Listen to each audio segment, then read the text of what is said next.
Yang pertama, yang pertama, mikrofon sobat profesional dalam kondisi mute. Selanjutnya, dimohon kamera sobat profesional dalam kondisi on. Training online ini akan direkam atau direcord oleh Nuara Edu. Rekaman akan dibagikan setelah training online selesai dilaksanakan. Dan yang terakhir, gunakan fitur chat untuk mengajukan pertanyaan.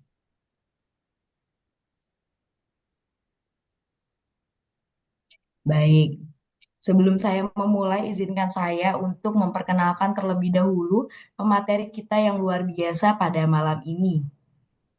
Materi malam ini akan disampaikan oleh Bapak Denny Sulistyo, AK, MAK, CA, CACP, CBV, CGAA.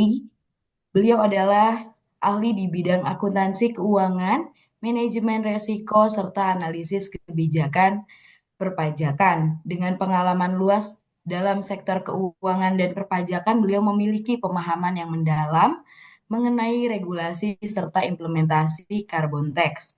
Beliau memiliki berbagai sertifikasi, di antaranya Chartered Accountant atau CA, Certified Audit Committee Practice atau CACP, Certified Business Evaluators atau CBV, dan Certified Government Accounting Associate atau CGAE yang menunjukkan pengalamannya dalam bidang kebijakan publik.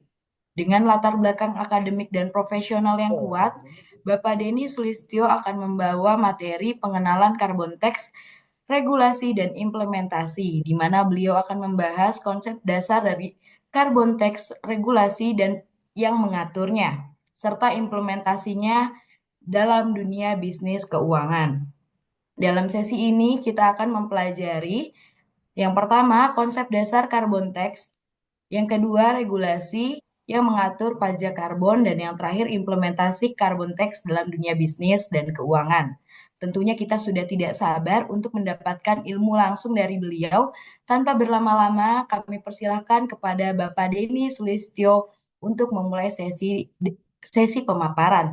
Kepada Bapak Denny, waktu dan layar kami persilahkan. Ya, terima kasih Mbak Dinda. Assalamualaikum warahmatullahi wabarakatuh. Selamat Waalaikumsalam. malam, salam sejahtera untuk semua. Perkenalkan, nama saya Denis Sulistyo. Dalam kesempatan ini saya akan bersama-sama dengan Bapak Ibu sekalian kita berdiskusi, sharing tentang carbon tax atau pajak karbon. Mungkin nanti dalam pemaparan saya, apabila ada yang mau dipertanyakan, monggo silahkan aja langsung di chat. Nanti Mbak Dinda akan membantu ya, membantu eh, eh, mengingatkan saya ada pertanyaan yang perlu yang disampaikan oleh para peserta. Oke, sekarang saya mau izin share screen dulu. Baik, Bapak.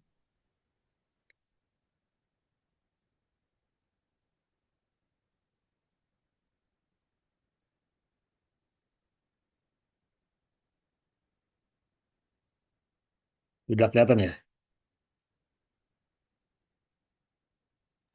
Sudah, Bapak, sudah terlihat.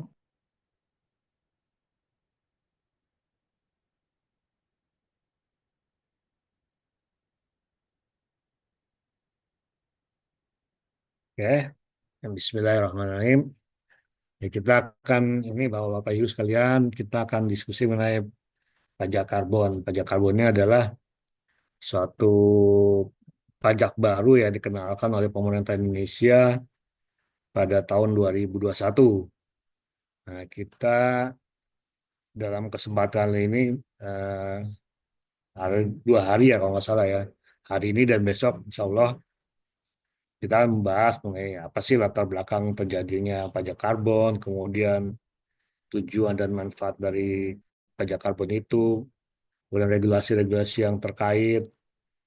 Nah, kemudian substansi pajak karbon, definisi, kemudian subjek pajak, objek pajak, kemudian syarat terutangnya dan tarif pajak karbon, kemudian hal lain yang apa yang berkenaan dengan pajak karbon, kemudian juga insentif bagi wajib pajak, kemudian mekanisme pajak karbon, dan pelaksanaan hak dan kewajiban pemenuhan kewajiban pajak karbon, kemudian pelaporan pajak karbon dan contoh perhitungan pajak karbon. Nah, ini sebenarnya materinya cukup banyak. Nah, ini kita coba ini untuk kesempatan hari ini kita coba sampaikan sampai pelaksanaan hak dan kemudian kewajiban pajak karbon. Sementara pelaporan pajak karbon, insya Allah mungkin besok ya, apa hari kedua. Sama mungkin ada beberapa contoh perhitungan pajak karbon dan kita akan banyak diskusi gitu kan. Karena setelah kami setelah kami apa timbang-timbang masih banyak hal yang perlu kita ketahui tentang pajak karbon ini karena memang relatif masih baru dan belum belum terimplementasi di Indonesia. Oke, kita akan bahas latar belakangnya. Oke, ini terjadinya pemanasan latar belakang dari pajak karbon ini. Yang pertama adalah terjadinya pemanasan global atau global warming yang memicu terjadinya perubahan iklim yang cukup signifikan. Nah, apa penyebabnya dari perubahan iklim ini? Salah satu di antaranya adalah penyebab perubahan iklim ini adalah terjadinya emisi karbon yang terjadi dari pembakaran fosil di bidang industri, manufaktur, transportasi, peralatan elektronik yang dapat berefek negatif bagi lingkungan, bagi kesehatan, bahkan ekonomi yang berkepanjangan. Sehingga dirasa perlu nih pembatasan emisi karbon untuk mengurangi dampak emisi karbon tersebut dan ketahanan iklim skala berkelanjutan.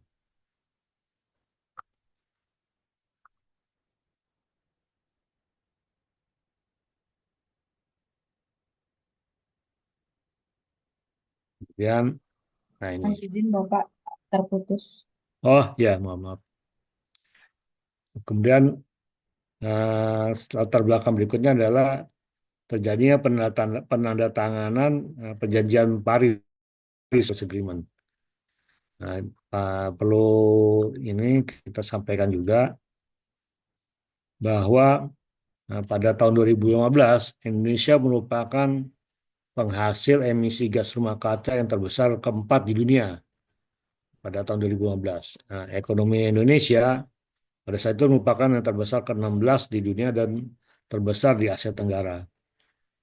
Nah, sumber emisi tertinggi berasal dari deforestasi atau uh, penebangan hutan dan kebakaran hutan gambut yang kemudian diikuti oleh emisi dari pembakaran bahan bakar fosil untuk energi.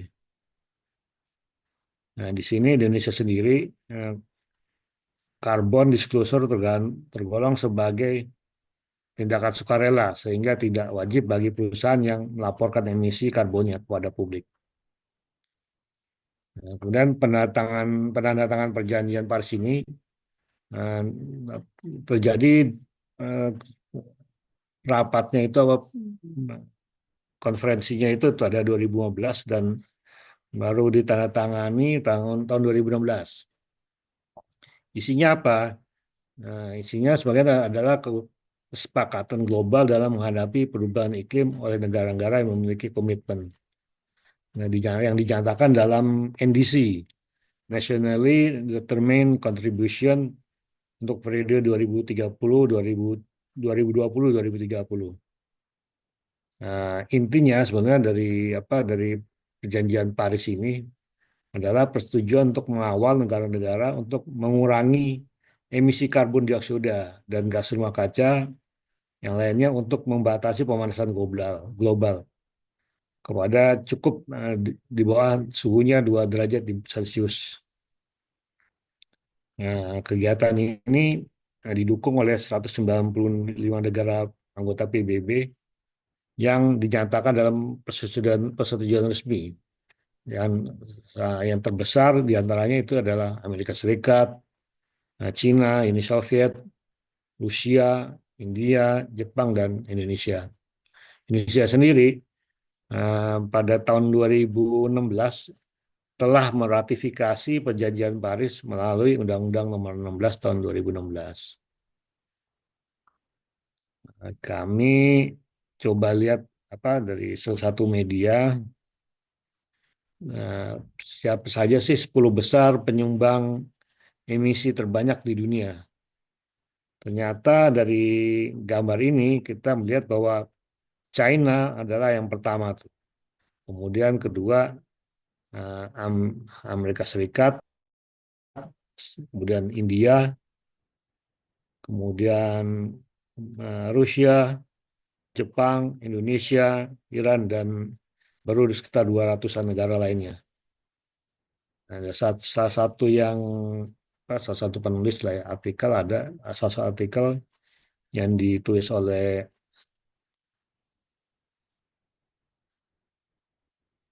Andriy Blokin dalam arti the five countries to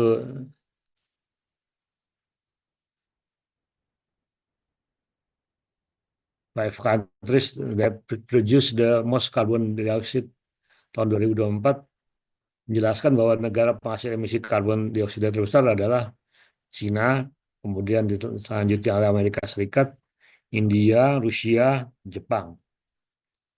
Cina atau Tiongkok menempati posisi teratas dengan penyumbang emisi karbon terbesar dunia dengan emisi sebanyak 11 11.397 juta metrik ton pada tahun 2022. Nah, sumber emisi karbon utama di Cina adalah terutama dari bahan bakar fosil, terutama yang berkaitan dengan batu bara. Sedangkan pada urutan kedua, Amerika Serikat menghasilkan 5.075 juta atau 5 miliar ya, metrik ton emisi karbon pada tahun 2022. Mohon izin Bapak ini untuk tampilan layarnya apa seperti ini Bapak? Ya, sudah. Tahu nggak? Izin Bapak ini tampilan layarnya ini halaman yang pertama. Oh gitu.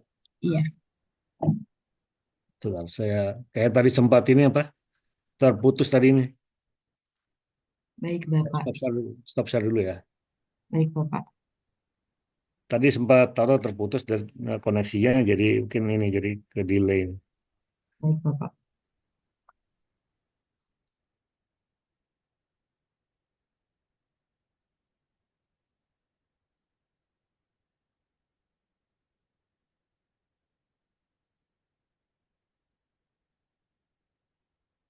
Oke, udah kelihatan ya?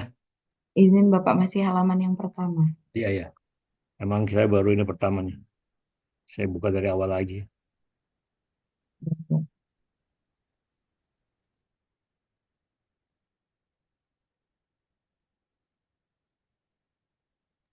Baik Bapak sudah.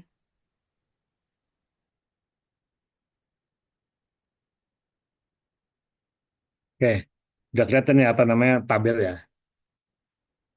Sudah Pak, sudah terlihat.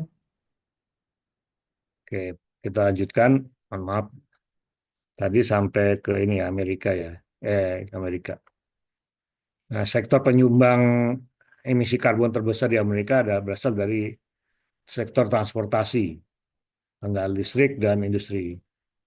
Nah, kemudian terakhir yang ketiga India menyumbang sebanyak eh, 2.830 ribu juta metrik ton. Dari sini kita ngelihat bahwa tiga besar ini negara-negara besar yang sangat berkontribusi terhadap emisi di dunia. Indonesia alhamdulillah masih di posisi yang tidak terlalu banyak, cuma ya ini harus sebagai peringatan bahwa Indonesia di Asia Tenggara jadi nomor satu nih, masuk dalam kategori 10 besar. Nah, kemudian apa upaya pemerintah untuk mengurangi atau menekan emisi karbon yang ada di Indonesia?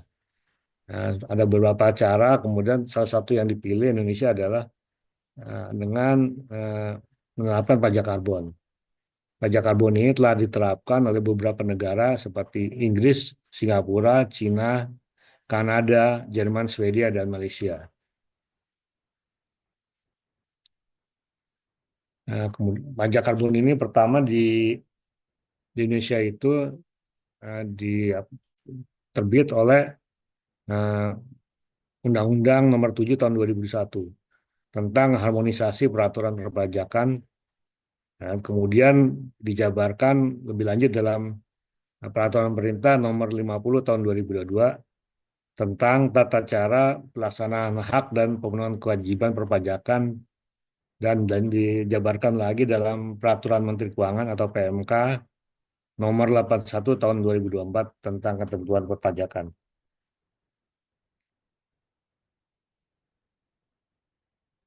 Nah, kemudian tujuan dan manfaat dari pajak karbon. Pertama, menekan emisi karbon atau mengurangi emisi karbon dari sektor industri dan transportasi. Dari gambar kita lihat nih pabrikan yang mengandung polutan yang cukup besar, cukup banyak yang awan tebal itu polutan, itu yang asap yang menyebabkan emisi karbon di apa di sekitar lokasi tersebut. Pajak karbon salah satunya adalah memberikan insentif fiskal kepada perusahaan dan individu untuk mengurangi konsumsi bahan bakar fosil yang menghasilkan emisi karbon. Dengan menetapkan biaya tambahan atas emisi pajak ini mendorong pengurangan emisi di sektor industri, transportasi, dan energi. Ini kebijakan ini secara langsung menargetkan emisi gas rumah kaca untuk membantu mencapai target pengurangan emisi secara nasional dan global. Nah, ini salah satu yang di sektor transportasi ya. Kemudian kami baru rekan kami baru pergi ya untuk pakai kereta api dari KAI.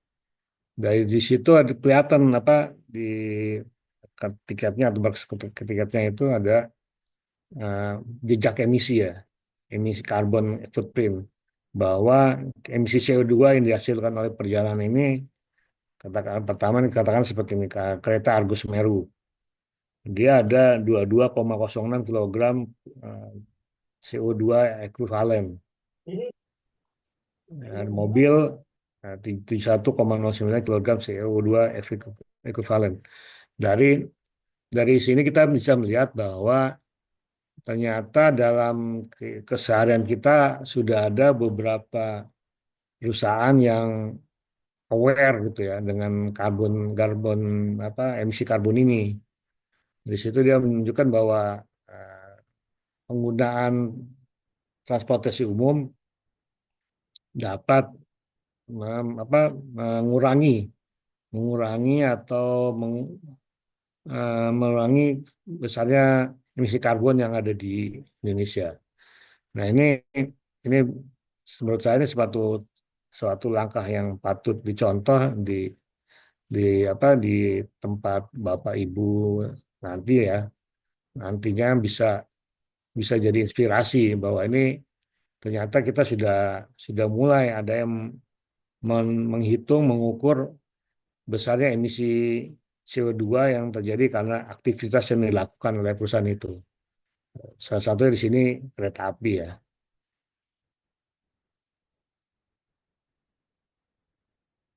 Kemudian tujuan dan manfaat lainnya dari apa emisi carbon tax ini adalah mendorong adopsi teknologi hijau atau memotivasi industri untuk menggunakan teknologi ramah lingkungan. Nah, dengan adanya pajak karbon, perusahaan dihadapkan pada pilihan apakah dia ideal membayar pajak lebih tinggi atau menginvestasikan dana mereka dalam teknologi yang lebih ramah lingkungan. Hal ini akan dapat menciptakan insentif untuk inovasi dan penggunaan teknologi hijau seperti energi terbarukan, efisiensi energi, dan solusi rendah karbon lainnya. Nah, salah satu contohnya adalah penerapan panel surya sistem energi berbasis angin, atau kendaraan listrik dalam operasi bisnis dan transportasi.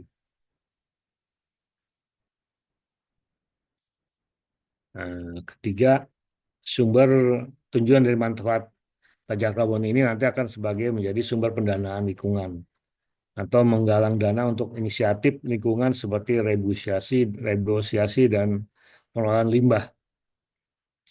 Eh, Pendapat ini dari pendapatan yang berasal dari pajak karbon ini, salah satunya dapat digunakan oleh pemerintah untuk mendanai inisiatif lingkungan seperti reboisiasi, konservasi, pengelolaan limbah, proyek terbarukan. Selain itu, dana ini juga dapat dialokasikan untuk membantu komunitas yang terdampak oleh transisi ke ekonomi rendah karbon, seperti pelatihan pelatihan tenaga kerja di sektor yang terpengaruh dan subsidi untuk teknologi yang ramah lingkungan.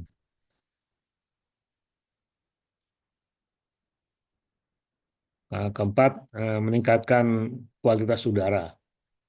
Salah satunya mengurangi pencemaran udara seperti partikel halus atau PM2,5 dan gas berbahaya lainnya. Ini PM25 itu adalah apa ya? Partikel partikel udara yang berukuran sangat kecil yang sesungguhnya berbahaya bagi kesehatan kita.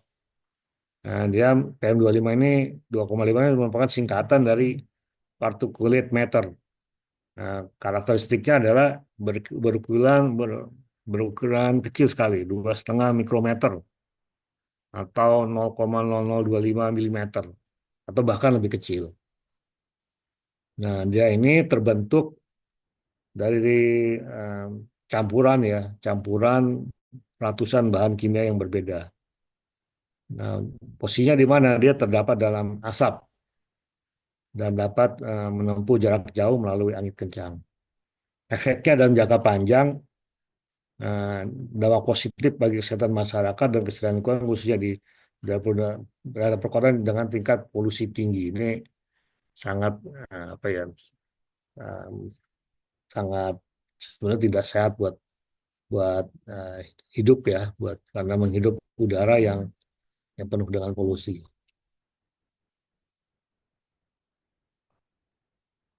Nah, kelima, tujuan dari manfaat dari pajak karbon ini dapat memperkuat ketahanan terhadap perubahan iklim dengan mengurangi emisi karbon, risiko terjadinya perubahan iklim seperti banjir, kekeringan, dan bencana lainnya dapat diminimalkan. Hal ini dapat meningkatkan kemampuan ekosistem dan komunitas untuk menghadapi risiko iklim dan mendukung pembangunan yang berkelanjutan. Oke, sampai di sini ada yang mungkin mau ditanyakan, mau didiskusikan atau bagaimana kondisi di tempat kerja Bapak Ibu sekalian, kurang lebih seperti apa? Mungkin bisa ini yang apakah ada yang di industri kerja ini di manufaktur atau di sektor energi mungkin dari para peserta nih Bapak atau Ibu? Baik, boleh sobat profesional yang mungkin ada yang ingin didiskusikan atau di-sharing bersama, dinyalakan mic-nya maupun via kolom chat yang ada di Zoom. Baik, sobat profesional, kami tunggu.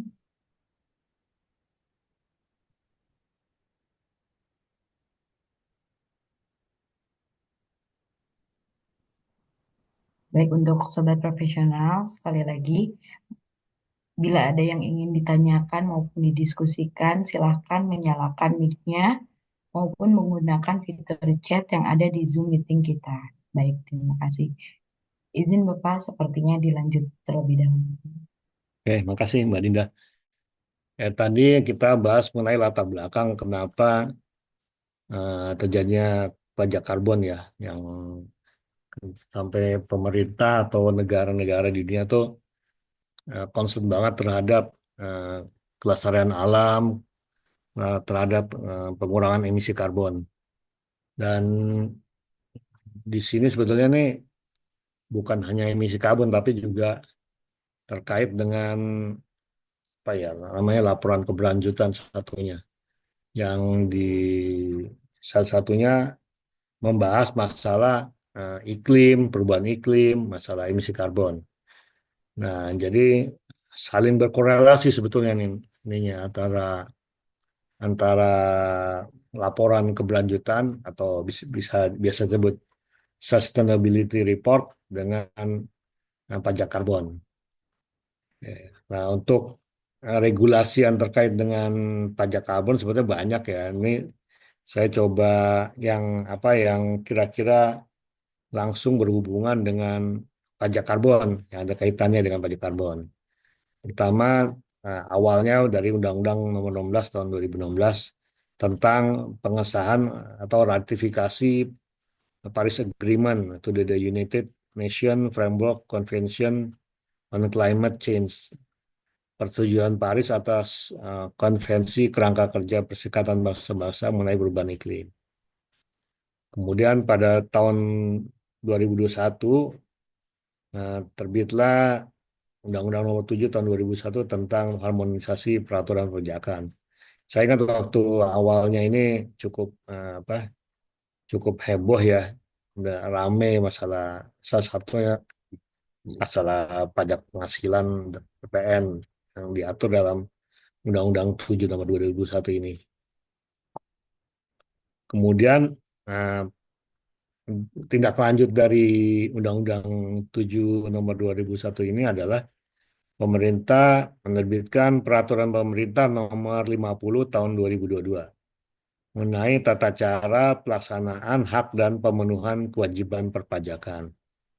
Nah, di sini diatur mengenai hak dan kewajiban dari semua semua jenis pajak, termasuk di dalamnya pajak karbon.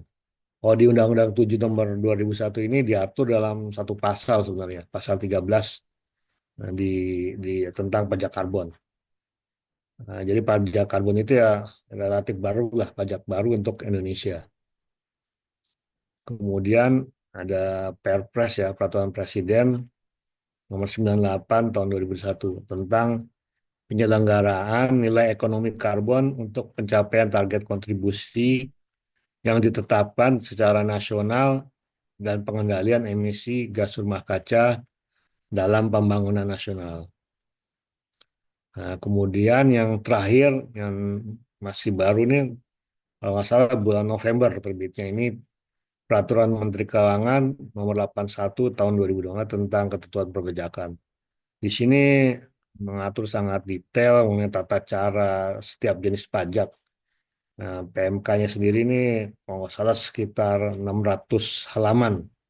Isinya tuh 300-an itu materinya, materi perpajakannya yang diatur di situ. Sekitar 300 lagi itu sisanya itu merupakan lampiran-lampiran. Lampiran-lampiran dari ketentuan yang ada eh, di materinya. Termasuk di dalamnya yang diatur di PMK 81 ini adalah mengenai pajak karbon, masalah tata cara pelaporan, tata cara pembayaran, dan mungkin kita kita bahas nanti mungkin di hari kedua ya, yang PMK 81. Dan untuk kesempatan hari ini kita akan banyak diskusi, sharing mengenai Undang-Undang 7 Nomor 2021 dan PP 50 Tahun 2022. Nah, di sini apa eh, awal terbentuknya pajak karbon, kemudian di PP ini sudah diatur sedikit banyak mengenai eh, pajak karbon. Oke, pertama pengertian pajak karbon dulu. Berbagai negara instrumen dapat diambil untuk mencapai target NDC, Nationally Determined Contribution, di antaranya menggunakan instrumen ekonomi karbon atau NEK yang terdiri dari instrumen perdagangan maupun non perdagangan. Nanti di apa si pajak karbon ini merupakan instrumen dari non perdagangan. Nah, instrumen perdagangan di antaranya adalah pengenaan pajak karbon. Kemudian pajak karbon dikenakan dalam rangka mengendalikan emisi gas rumah kaca untuk mendukung pencapaian NDC di Indonesia. Oke, ini kemudian ada slide ya presentasi dari saya ambil dari BKF, Badan Kebijakan Fiskal Kementerian Keuangan.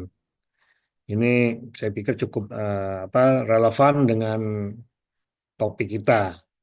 Nah, di sini ada apa carbon pricing atau NEK yang merupakan salah satu bagian dari paket kebijakan komprehensif untuk mitigasi perubahan iklim. Jadi ada dua seperti disampaikan tadi, ada instrumen perdagangan dan instrumen non perdagangan. Instrumen perdagangan ini adalah pertama perdagangan izin emisi atau Emission Trading System atau ETS. Di sini penjelasannya entitas yang mengemisi lebih banyak membeli izin emisi dari yang mengemisi lebih sedikit. Jadi dia apa yang punya emisi lebih banyak akan membeli izin dari emisi yang lebih sedikit. Jadi ada batasnya, ada batas bahwa maksimal berapa. Apabila dia sudah melampaui, dia bisa membeli izin emisi dari yang emisinya di bawahnya. Atau kedua offset emisi crediting mechanism, yaitu entitas yang melakukan aktivitas penurunan emisi dapat menjual kredit karbonnya pada entitas yang memerlukan kredit karbon. Jadi ini yang salah satu apa ya, perdagangan karbon ya, yang apa yang ditawarkan oleh pemerintah. Kemudian eh, ada lagi instrumen non perdagangan terdiri dari dua, yaitu pertama pajak atau pungutan atas karbon atau carbon tax yang dikenakan atas kandungan karbon atau aktivitas mengemisi karbon. Yang kedua adalah Research Based Payment RBP yang merupakan pembayaran yang diberikan atas hasil penurunan emisi.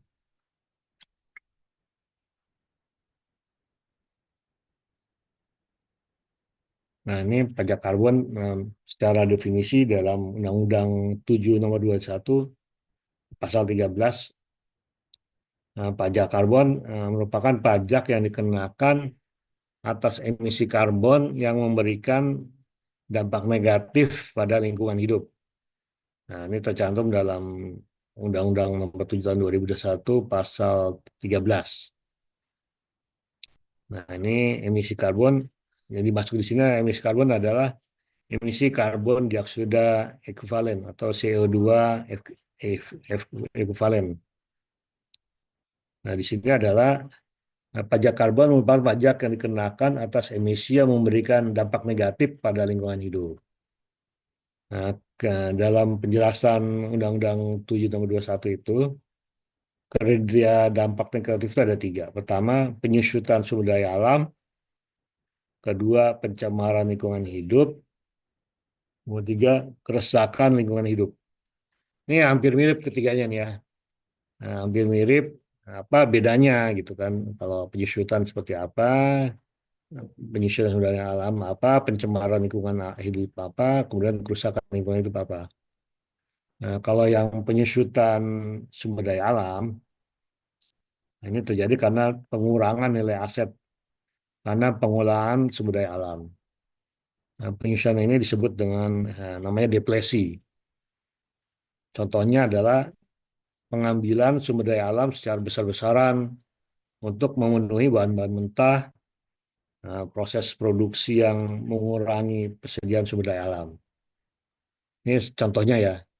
Nah, kemudian kalau yang pencemaran lingkungan hidup adalah perubahan lingkungan yang disebabkan oleh masuknya zat atau energi atau makhluk hidup atau komponen lain ke dalam lingkungan.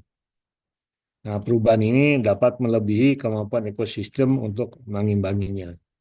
Contohnya apa? Kayak pencemaran air, yaitu penurunan kualitas air di perairan seperti sungai, laut, danau, dan air tanah. Terus selain pencemaran air ada juga pencemaran tanah, pencemaran udara, ini masuknya polutan ke udara. Sedangkan kalau kerusakan lingkungan hidup adalah penurunan kualitas lingkungan disebabkan oleh perubahan sifat fisik, atau kimia, dan hayati lingkungan. Kerusakan ini dapat terjadi secara sengaja maupun tidak sengaja. Nah, contohnya apa? Seperti hilangnya sumber daya air, hilangnya sumber daya tanah dan udara, atau punahnya flora dan fauna liar, nah, kerusakan ekosistem. Nah, ini biasanya ada pembalakan liar, sebenarnya penebangan hutan liar salah satunya yang menyebabkan kerusakan lingkungan hidup. Oke.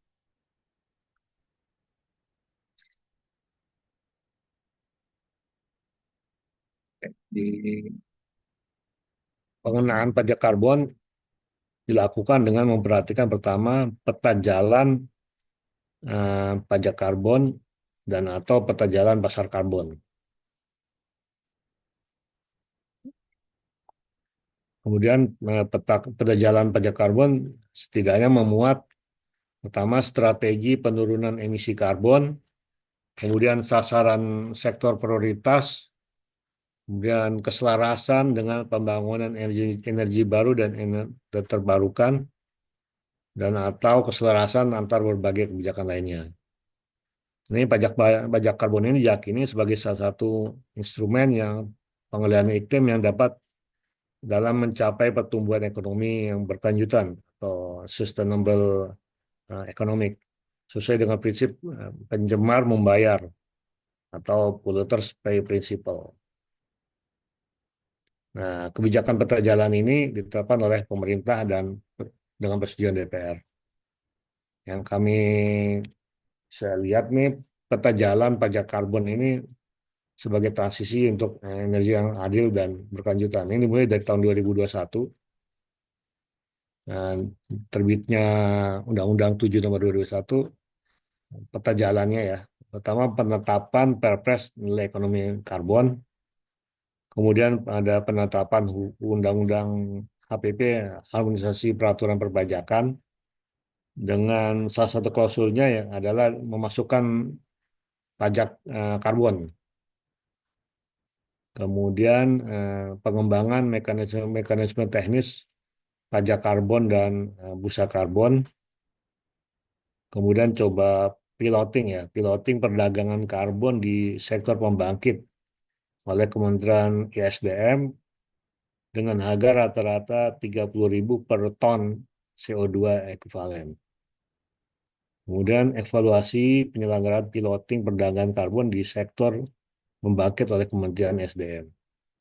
Nah, eh, roadmap berikutnya tahun 2022, nah, sinkronisasi cap and trade dan cap and tax subsektor ketenagalistrikan. Ya, itu tadi apa namanya? Yang non eh, perdagangan dan non perdagangan. Kemudian penetapan cap untuk sektor pembangkit listrik batu bara oleh Kementerian SDM. Nah, kemudian ketiga, penerapan pajak karbon secara terbatas pada PLTU batu bara dengan tarif 30.000 ton CO2 ekuivalen. Ini ya pertanyaan, kenapa PLTU batu bara yang menjadi apa ya, pilot project ya untuk pertama kali diterapkan. Yang karena ini yang saya sampaikan tadi di awal bahwa salah satu yang terbesar emisi karbonnya adalah dari fosil yaitu penyumbang fosil terbesar terutama batu bara dan minyak bumi. Sehingga ini ya jadi salah satu yang layak diuji cobakan nih, seperti apa perhitungannya, seperti apa emisinya yang di apa dilihat ya dihitung. Nah, kemudian penyiapan sistem RLV, measurement, review sama evaluation mendukung perdagangan karbon. Kemudian penyiapan regulasi teknis perdagangan karbon di Kementerian KLHK. Semestinya tahun 2022 ini sudah mulai penerapan implementasi dari pajak karbon. Cuma, nah ini ditunda, ditunda sampai di roadmapnya jadi tahun 2025. Implementasi eh, perdagangan karbon secara penuh melalui bursa karbon, kemudian perluasan sektor cap and trade dan cap and tax dengan eh, pentahapan sesuai dengan kesiapan sektor.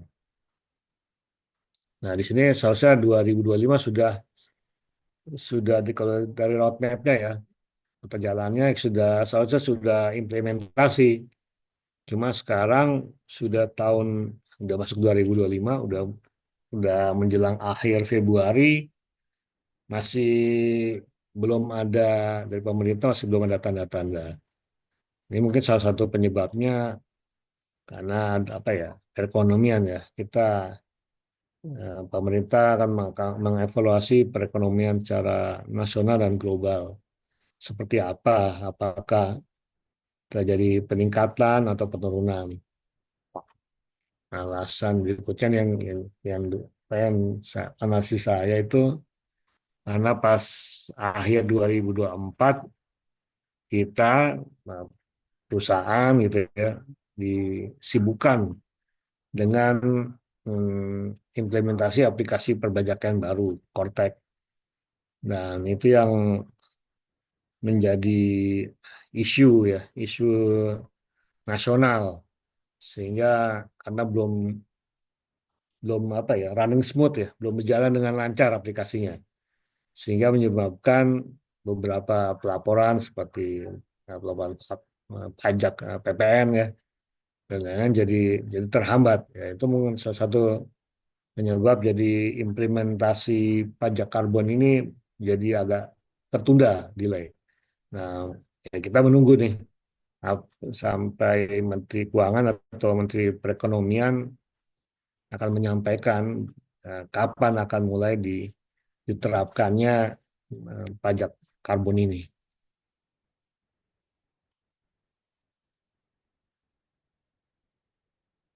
Oke. Nah, sekarang ini kita udah mulai ke pajaknya, pajak karbonnya ya. Pertama, subjek pajak karbon. Di Undang-Undang 7 tahun 2001 itu pasal 13 itu tentang pajak karbon. Subjek pajak karbon adalah orang pribadi atau badan yang membeli barang yang mengandung karbon dan atau melakukan aktivitas yang menghasilkan emisi karbon. Orang pribadi atau badan yang melakukan aktivitas yang menghasilkan emisi karbon, ini dia wajib nih melaporkan kepada KPP, Kantor Pelayanan Pajak, untuk ditetapkan sebagai wajib pajak yang mempunyai kewajiban untuk menghitung, membayar, atau melaporkan pajak karbonnya. Sementara untuk yang objek pajaknya sendiri apa? Nah, pajak karbon ini terhutang atas pembelian barang yang mengandung karbon atau aktivitas yang menghasilkan emisi karbon dalam jumlah tertentu pada periode tertentu. Biasanya ini dalam satu tahun pajak ya, dalam satu tahun apa fiskal. Jadi di cut off-nya di situ, di apa eh, periodenya, periode pertahunan.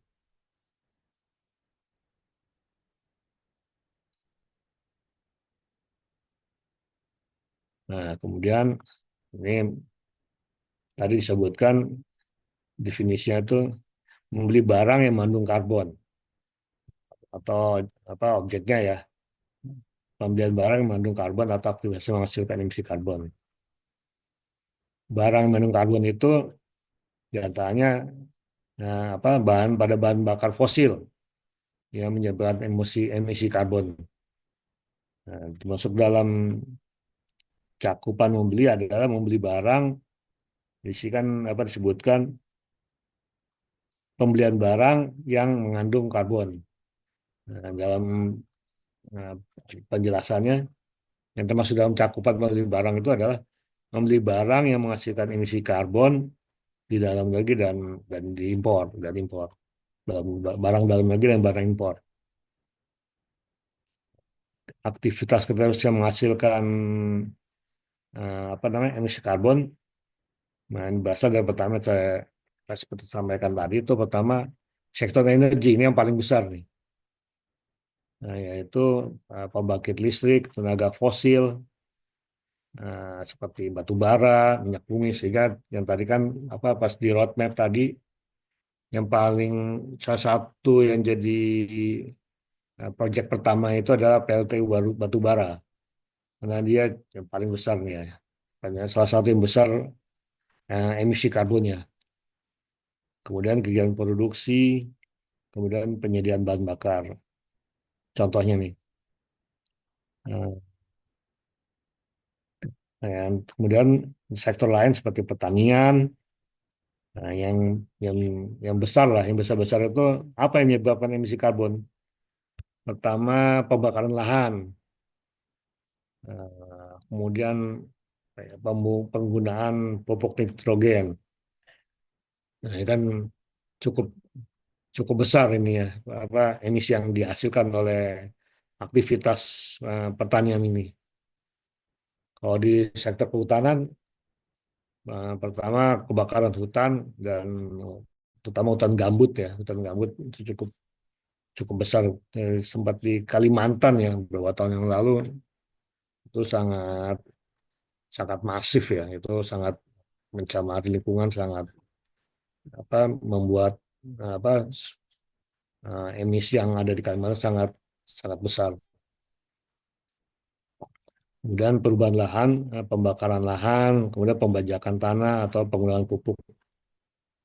Kalau industri salah satunya adalah penggunaan bahan kimia, kalau limbah, pengolahan limbah pada padat dan cair. Nah, mungkin Bapak Ibu bisa sharing di tempat kerjanya tuh kira-kira aktivitas-aktivitas apa saja yang dirasa menghasilkan emisi karbon yang cukup besar. Mungkin ada yang bersedia sharing. Nah, silahkan.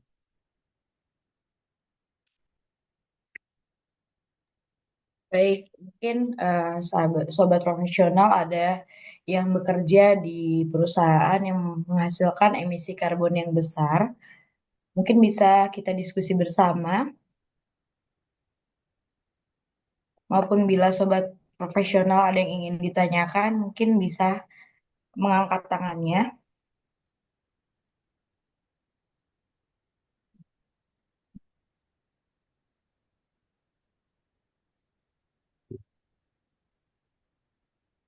Oke, mungkin Mungkin Pak ada bila ada Pak Yohanes Fabiola Halan.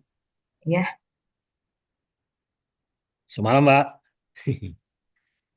malam Pak Yohanes. Malam Pak, ini saya nyalakan kamera saya, tapi kamera saya nggak berfungsi kayak, jadi black gitu. Ini Apa, posisinya Pak? lain. Ya, oke, saya mungkin diskusi sedikit. Boleh, Pak, Baik. boleh. Ini kan kita bicara pajak karbon ya. Jadi tadi sudah dijelaskan di awal bagaimana semangatnya yang dibangun mulai dari Undang-Undang HPP Pak ya. Semangat yang dibangun kan adalah sebenarnya terkait dengan sustainability. Nah, hanya kalau kita lihat perkembangannya memang sampai hari ini karena kita masih terkendala korteks yang begitu hangatnya ya. Jadi hal-hal seperti ini rasanya sedikit tertunda ini ya, sedikit tertunda implementasinya. Nah, namun kalau kita kaitkan dengan, nah sekarang kan IAI sudah mengeluarkan Sustainability Reporting Standard yang disebut sebagai S1 dan S2 itu ya, terkait dengan keberlanjutan. Nah, itu fokusnya agak berbeda sedikit karena fokusnya kepada investor. Nah, tapi kita lihat pajak karbon ini kan lebih kepada stakeholder secara keseluruhan ya. Nah, tapi kalau kita membaca secara umum, apakah ini tidak menjadi begini ya cara berpikirnya Pak ya? Kalau orang itu punya uang atau perusahaan yang punya uang, maka dia bisa menggunakannya untuk membeli apa, dalam tanda petik dia bisa menggunakannya untuk mencemari. Bukan begitu ya cara berpikirnya ya. Karena kalau dia bayar pajak, maka dia bisa apa misalnya pabriknya bisa berjalan karena dia punya uang gitu ya. Nah, saya harap semangatnya bukan begitu, saya harap semangatnya bukan begitu, tapi dengan begini kan ada ada cara berpikir yang seperti itu kan normal saja gitu ya. Saya mungkin itu yang bisa didiskusikan dulu, Pak. Terima kasih. Boleh. Baik, Wah, terima kasih Pak Yohanes. ya. Makasih Pak. Ini panggilnya Pak Yohanes atau Pak Halan Ya, biasanya? ya, ya. Pak Yohanes saja. Oke Pak. Makasih Pak. Nih, Ya, nah, diskusinya ya. Ini emang ya dalam satu apa ya, satu kebijakan emang kadang seperti dua belah mata pisau ya. Satu bisa dipakai untuk yang kebaikan, di sisi lain ada pihak-pihak tertentu yang secara cermat itu ya ternyata ini bisa dimanfaatkan nih. Seperti yang disampaikan tadi Pak Yohanes ya, wah, ini ternyata kalau gitu ya ngapain? Saya bisa membeli kok, gitu kan dari ini. Ya udah kita kan sebenarnya difasilitasi apa dengan adanya perdagangan apa perdagangan maupun non perdagangan ya, baik dia beli apa izin emisi karbon atau dia mengenakan pajak gitu kan. Nah ini memang eh, secara apa ya, secara berpikir apa saya bilang kapitalis ya mungkin sah-sah aja gitu kan dia apa, tentunya hitung-hitungan dia ada laba kan, ujung-ujungnya kan laba tuh di apa di bottom line-nya dia. Cuma kan kita semangatnya dari Undang-Undang 16 tahun 2000, 2012 terus kemudian Undang-Undang 7 2001 ini sampai terbitnya pajak karbon ini kan berawal dari apa ya kegalauan ya, melihat adanya apa suasana perubahan iklim yang cukup ekstrim lah ya, sehingga eh, memikirkan gimana kebijakan apa yang bisa kita lakukan yang bisa bermanfaat bagi seluruhnya. Ini kalau yang seperti itu ya dia emang bisa menikmati ya sebenarnya. Cuma dia eh, sejalan dengan itu secara paralel dia juga mencemari atau menzolimi lah ya itu orang-orang yang di sekitarnya dia gitu kan. Kalau sebenarnya kan kalau saya nih Pak ini mungkin dari ini sebenarnya ada bisa di ini ya bisa didiskusikan lebih lanjut apakah perilaku sebenarnya perilaku seperti ini oke lah dia menggunakan dapat kita pemerintah negara dapat pajak gitu ya. Tapi dari sisi lain eh, manfaat dan mudaratnya bahayanya itu besaran mana gitu kan. Seperti itu. Dari ini semestinya nih dari turunannya undang-undang, PP, PMK ini mestinya ada ini nih Pak, ada perlu ditambah sanksi apabila ada orang atau perusahaan yang ya, diduga sengaja gitu ya, sengaja dia melakukan aktivitas itu membayar pajak besar, cuma dia ada niatan tersembunyi. Nah, memangnya agak agak susah ya, karena kan udah istilahnya kalau di forensik itu mens rea ya. Masuk mens rea itu kan ada apa yang niat buruk sebetulnya, niat buruk untuk melakukan suatu yang hal yang tidak terpuji lah seperti itu. Sebenarnya perlu ditambah nih nanti apa ada klausul bahwa ada sanksi juga gitu. Jadi tidak semata-mata negara dapat pajak, tapi juga ada atas perilaku yang seperti ini ada tindakan dari pemerintah bahwa nggak nggak nggak boleh gini juga loh apa bahwa negara itu hadir untuk mengayomi seluruh rakyatnya. Idealnya kan seperti itu Pak ya. Mengayomi seluruh rakyat bahwa ini ada perilaku yang nggak ini ya negara hadir. Oke, kamu dapat pajak, coba kamu juga harus adil juga nih, berimbang. Kamu ada tindakan kamu yang ternyata mungkin sengaja ya, yang dapat merusak lingkungan di sekitarnya. Tuh. Mungkin itu Pak, mungkin kalau apa niatan baik dari apa semangat baik tanpa didukung perangkat yang buat mengawal ya, mengawal sehingga niat baik ini dapat dijalankan sesuai dengan harapan, agak susah. Soalnya apa orang itu kan seperti Pak Yohanes sampaikan apa bermacam-macam ya pikirannya gitu kan, seperti itu. Mungkin itu Pak. Jadi apa yang bisa ini. Kemudian terkait dengan tadi yang IAI. Ya, di sebenarnya di slide saya ada tuh Pak di belakang Pak di apa untuk yang besok ya. Saya sempat eh, di yang di apa yang baru taraf exposure exposure draft ya.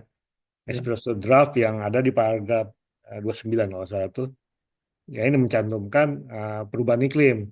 ya, ya, Perubahan bahwa itu si perusahaan ya perusahaan wajib mendisclose ya disclose tentang perubahan iklim, emisi, terus sampai dia nilai karbon internal. Nah, itu kan berarti dalam banget itu.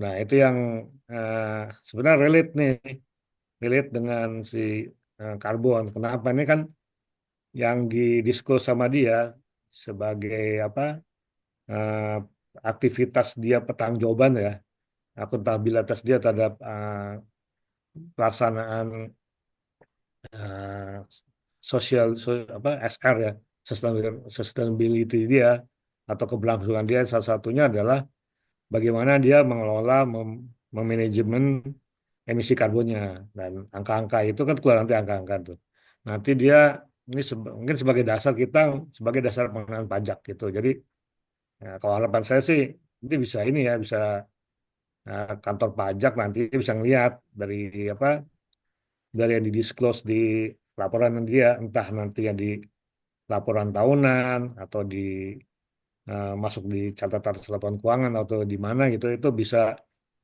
bisa salah satu bahan bagi si apa si stakeholder ya stakeholder pemerintah untuk mengenakan pajak itu Pak mungkin Pak ya mudah-mudahan sih bisa ini bisa apa ya yang bisa sinergi ya bisa sinkron ya, antara yang kebijakan disusun oleh IAI dengan yang pemerintah sedang lakukan ini seperti itu.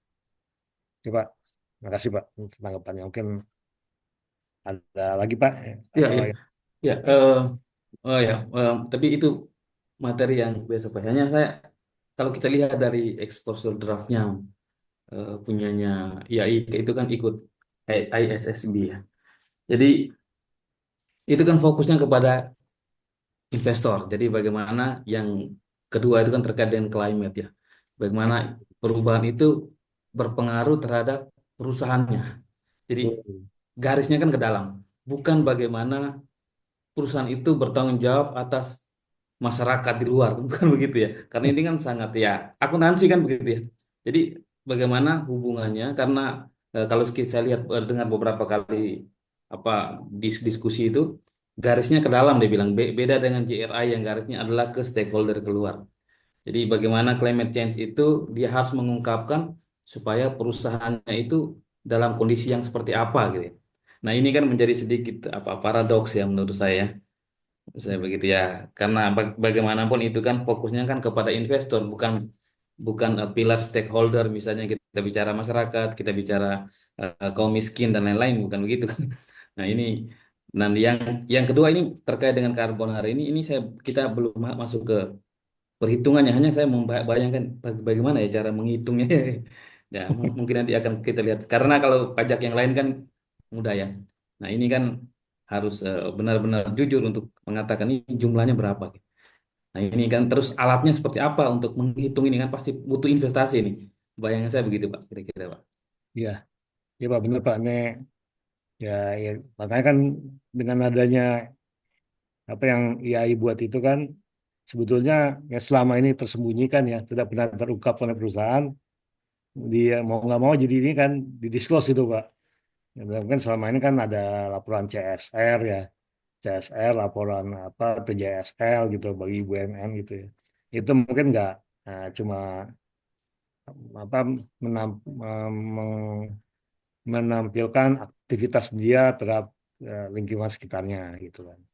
Nah, dengan adanya ini kan otomatis mau nggak mau dia eh, apa ya dibuat upaya lebih nih buat menampilkan itu. Nah, dari situ emang emang ke dalam, Pak, bukan buat dari apa buat keluar. Cuma kalau saya gitu kan ada kesempatan nih, saya bisa ngeliat nih, bisa ngintip nih. Ngintip-ngintip oh ternyata selama ini dia seperti itu apa perhitungannya. Ini bisa dimanfaatkan lah Pak.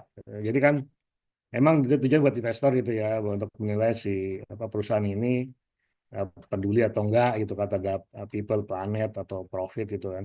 Nah di sisi lain si government ya bisa apa ya dengan adanya keterbukaan atau disclosure itu kan bisa ngambil kesempatan sebetulnya gitu Pak. Ini ada apa namanya? Ya, ya selama ini mungkin nggak pernah tersampaikan, nggak pernah diungkapkan secara ke publik gitu ya.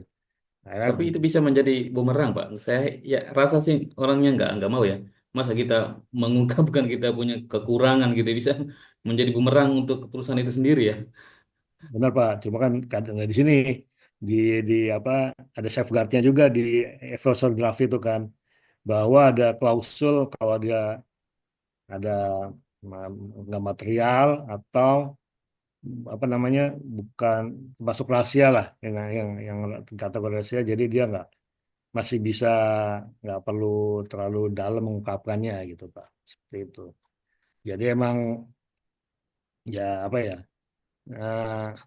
ya, saya pikir ya nggak apa-apa juga nih kan baru pertama nih Pak pertama juga untuk ini kan ya, sambil nantinya kan sambil dievaluasi nih ya bang lebih kurangnya seperti apa yang kira-kira seperti apa jadi kan lebih titik temunya di mana gitu. Jadi kan ini kan masih istilahnya masih barang baru nih karbon karbon tax baru, kemudian yang sustainability reportnya itu juga baru gitu kan. Jadi ini masalah masih baru. Nah ini ya tentunya kita nggak terlalu berharap banyak lah kalau masih baru gitu Pak ya. Yang nggak luput dari masih banyak yang perlu diperbaiki lah. Tapi setidaknya sudah ada awalan nih untuk bagi pemerintah maupun bagi perusahaan untuk eh, lebih sedikit terbuka lah ya tentang aktivitasnya dia. Coba. Oke, baik, Pak. Terima kasih, Pak. Ya. Oke, mungkin teman-teman lain ada yang mau sharing juga. Baik, terima kasih Kak Yohanes. Mungkin untuk sobat profesional lainnya, ada yang ingin sharing atau bertanya? Bila ada, dipersilahkan untuk menyalakan mic-nya.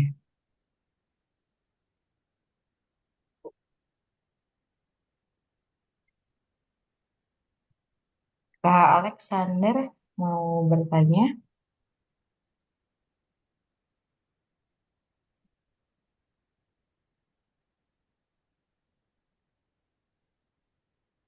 Mungkin eh, bisa dilanjut dulu, Bapak.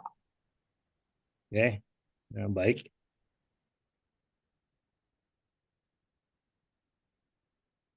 Nah, kita lanjut saat terutangnya pajak karbon.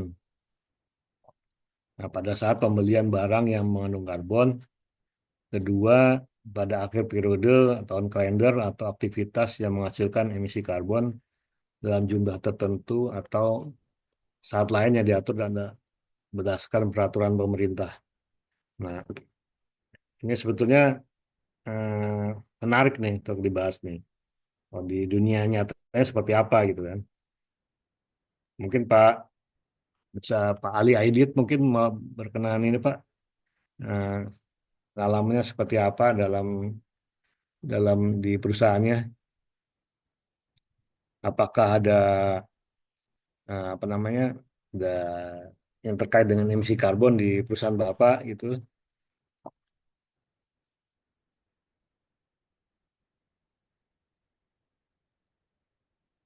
atau mungkin Pak Asep.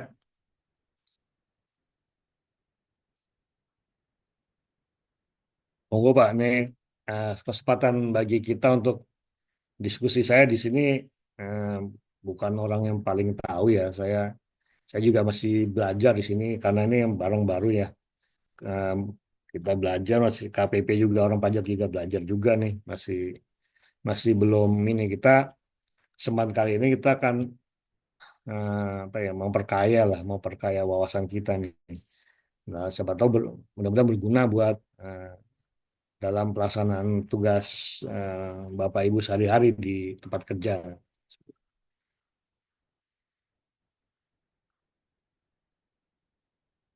Oke. Kalau Bu Pak Nugraha, gimana Pak? Mohon izin Bapak, Pak Nugraha itu dari tim kami. Oh ya, oke. Pak Ibu Rice atau Mbak, maaf nih, Ibu Herna ya, Herna Mulyani ya. Iya benar Bapak. Oke, mungkin ada yang ini, ada yang mau di sharing, tanggapi, monggo sebelum kita lanjut ke apa ke slide berikutnya. Baik Sobat Profesional, dipersilahkan jika ada yang ingin didiskusikan maupun ditanyakan.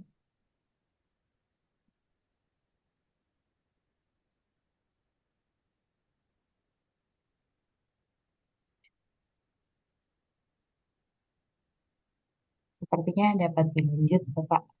Oke.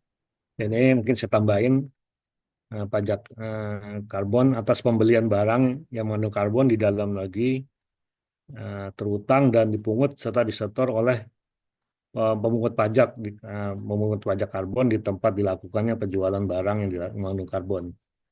Nah, ini syaratnya pemungut pajak karbon ini dia harus ditetapkan oleh DJP. Nah, jadi harus ada pengesahannya sebagai pemungut pajak. Kemudian selain itu juga wajib dia melaporkan SPT masa pajaknya ke KPP setempat dia terdaftar ya. Seperti itu. Ini mungkin tambahan dari saya.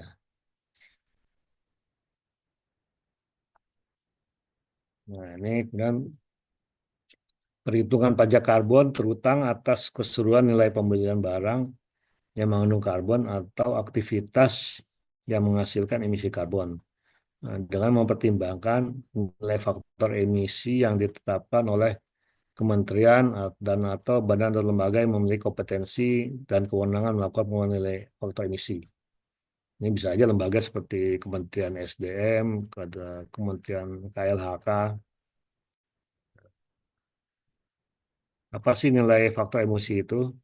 Dia adalah nilai koefisien yang menghubungkan jumlah emisi rata-rata yang dilepaskan ke atmosfer dari sumber tertentu relatif terhadap unit aktivitas atau proses yang terkait pelepasan emisi karbon atau nilai menunjukkan jumlah polutan yang dilepaskan ke atmosfer per aktivitas yang dilakukan. Nah, contohnya nih faktor emisi untuk pembakaran 1 galon bensin besar 8,78 kilogram CO2 per galon bensin.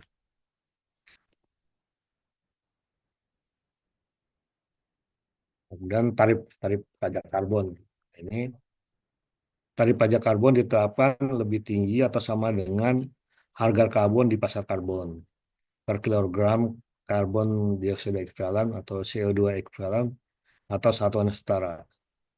Tarifnya dibatasi nih apa batas bawahnya itu eh, Rp30 per kilogram atau 30.000 per ton. Nah, jadi paling rendah itu kalau harganya ternyata di pasaran atau di pasar karbon harganya turun oleh pemerintah dipatok ya batas bawahnya tuh minimal 30 ribu. Jadi ya, minimal yang terutang itu udah kebayang tuh sebesar 30. Nah, cuman ini penetapan dan perubahan tarif pajak karbon dan dasar pengenaan pajaknya, nah ini diatur dengan PMK. Nah, ini nanti eh, ada PMK khusus lagi nih Pak untuk eh, pengenaan pajak karbon ini. Soalnya saya lihat di aturan yang ada ini masih apa ya, masih banyak hal-hal yang belum diatur secara spesifik untuk apa namanya pajak karbon ini. Nah, kalau harapan saya sih nanti ada satu PMK khusus yang eh, ngatur dari dari dari untuk khusus pada pajak karbon ini dari hulu ke hilirnya ya lengkap itu dari eh, subjek pajak, objek pajak, kemudian satu utang, dari pajak lebih lebih lebih clear gitu, lebih lebih apa, lebih detail, lebih jelas gitu kan. Jadi bisa eh, antara wajib pajak dengan fiskus ya, dengan pihak KPP pemahaman yang sama gitu kan. Dan setidaknya sudah dimitigasi oleh aturan bahwa ini apa namanya, terlihat seperti ini. Jadi lebih lebih lebih apa, ruang diskusinya kepada implementasi. Cuma bagusnya sih udah ada pemahaman yang sama antara pihak wajib pajak dengan eh, dengan KPP, kantor pajak. Nah, kita coba benchmarking ke negara tetangga kita, Singapura ya. Nah, dia salah satu yang advance dalam masalah pajak karbon, termasuk dalam laporan keberlanjutan juga. SR dia termasuk yang apa, yang yang mendahului lah gitu kan. Sudah perangkatnya sudah established, dia sudah bisa dibilang cukup mapan dia untuk apa, udah matang dia dalam dalam penyusunan laporan keberlanjutan maupun apa, pajak karbon. Oke. Dia pertama kali mengadopsi kebijakan pajak karbon itu 1 Januari 2019 ya. Kita baru 2021 ya. Sudah ada jeda 2 tahun. Nah, tarif awalnya sampai dengan dari masa berlaku sampai 2023 sebesar $5 Singapura per kilogram.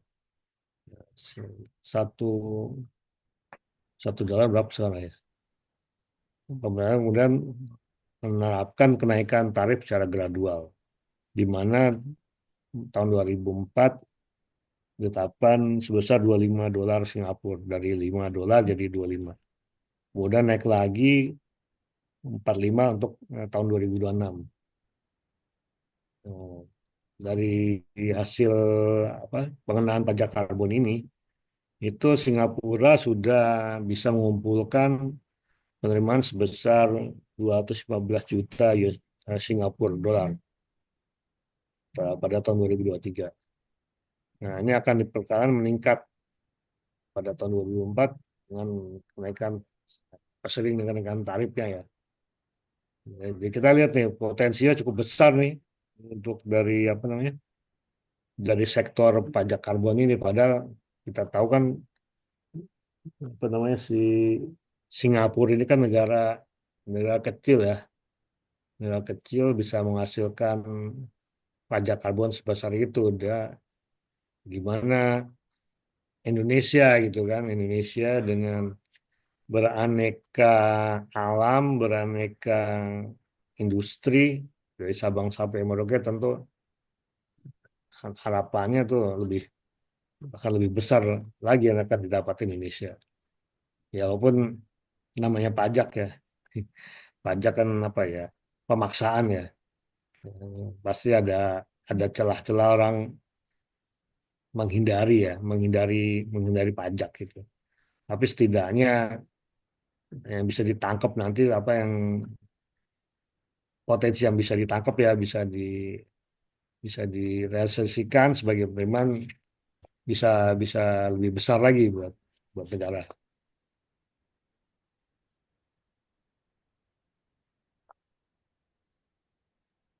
Nah, CO2 ekuivalen ini merupakan representasi dari emisi gas rumah kaca antara lain senyawa CO2 atau karbon dioksida, kemudian dinitrooksida atau N2O, dan metana CH4. Nah, frase kata setara itu adalah satuan konversi karbon karbon dioksida ekuivalen atau CO2 ekuivalen ke satuan massa dan satuan volume. Jadi ada konversinya nih, dikonversi ke massa, satuan massa, kilogram ya, berat massa, dan satuan volume berarti tonase nih, meter kubik, meter kubik. Jadi mungkin ya ini hal seperti ini yang harus perlu ditetapkan nih dengan keputusan pajak atau dengan PMK atau peraturan dirjen pajak nih, biar lebih lebih detail. Nah, penerimaan pajak penerimaan dari pajak karbon dapat dialokasikan untuk pengendalian perubahan iklim. Nah, di sini adalah mitigasi, ya maksud pengendalian perubahan iklim adalah mitigasi dan adaptasi perubahan iklim. Kemudian apa itu mitigasi perubahan iklim? Yaitu merupakan serangkaian kegiatan yang dilakukan dalam upaya menurunkan tingkat emisi gas rumah kaca atau meningkatkan penyerapan emisi gas rumah kaca sebagai bentuk upaya penanggulangan dampak perubahan iklim. Sedangkan adaptasi perubahan iklim itu adalah upaya yang dilakukan untuk meningkatkan kemampuan dalam menyesuaikan diri terhadap perubahan iklim. Insentifnya, wajib pajak yang berpartisipasi dalam perdagangan emisi karbon atau pengembangan emisi karbon dan dapat diberi pengurangan pajak karbon dan atau perlakuan lainnya atas pemenuhan kewajiban pajak karbon. Nah, ini dua hal ini nih saya lihat nih belum diatur dalam peraturan Menteri Keuangan. Ini baru pengurangan apa ya, pengurangan pajak karbon ini seperti apa ya, kayak semacam PTKP lah ya, dalam pajak penghasilan. Nanti di contoh soal kita akan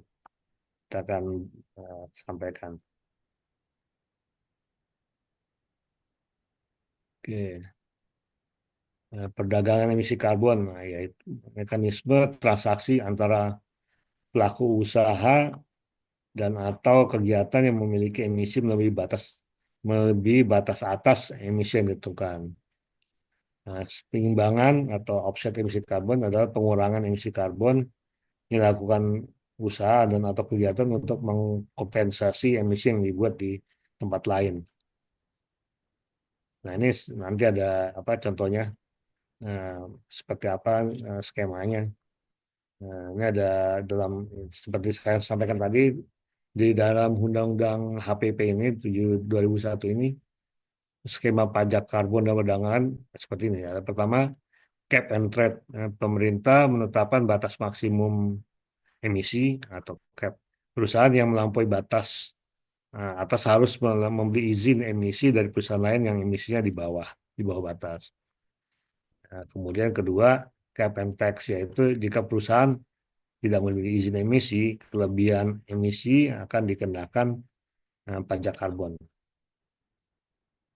Kemudian pendukungnya apa nih? Ada dua sertifikat pendukung. Pertama, SIE. Pertama, izin emisi ya, atau dokumen yang memungkinkan perusahaan mengeluarkan emisi dalam jumlah tertentu. Kedua, sertifikat penurunan emisi atau SPE. Nah, bukti bahwa perusahaan telah mengurangi emisi dan dapat dijual ke pihak lain. Nah, seperti ini gambarannya. Jadi ada cap ini batas atas ya. Jadi ada CE atau SPE. Kalau dia cap and trade artinya dia mekanisme perdagangan. Nah, kalau dia sudah di atas, maka dia eh, bisa membeli trading dari yang emisinya di bawah dengan menggunakan CE atau SPE. Sementara kalau yang mengenai pajak cap and tax itu dari kelebihannya dia eh, dari batas atas dia bisa eh, apa dia mengenakan selisih dari yang eh, dia beli dia beli karbon, sisinya itu yang kena pajak, yang kenakan yang dibayar pajaknya. Nah, entitas mengemisi lebih dari cap diharuskan untuk membeli izin emisi atau CA dari entitas yang mengemisi di bawah cap atau membeli sertifikat penurunan emisi atau SPI atau offset karbon.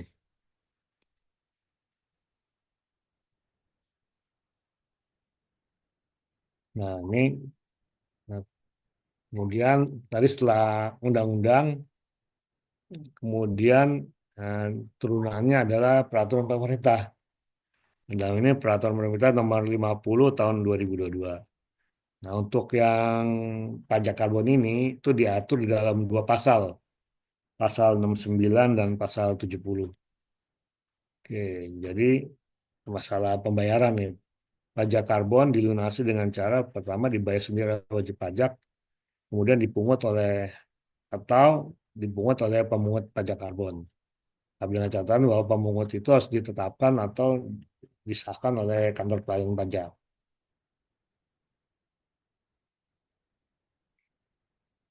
Nah, kemudian wajib pajak ini saya dari PP 50 saya capture mungkin beberapa yang kira-kira relevan dengan apa yang dengan topik kita.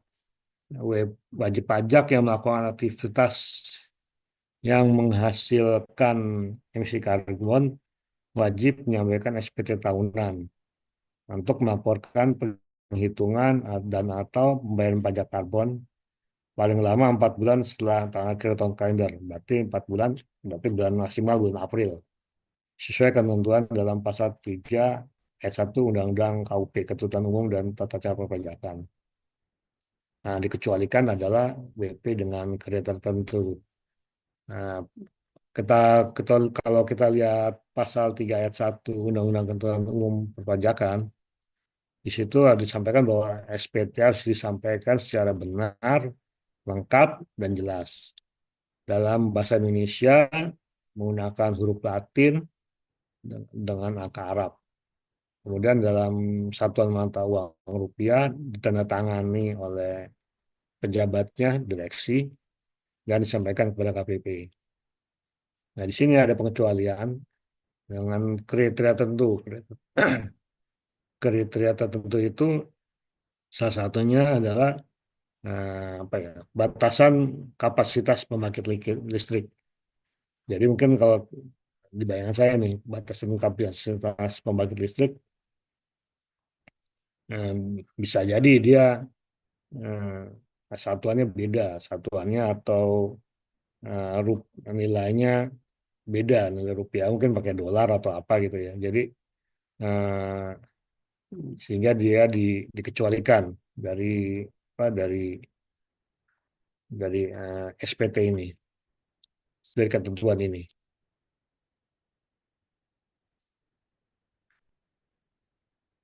Nah, kemudian wajib pajak pemungut pajak karbon wajib menyampaikan SPT massa untuk melaporkan penghitungan dan atau pembayaran pajak karbon paling lama 20 hari setelah akhir masa pajak.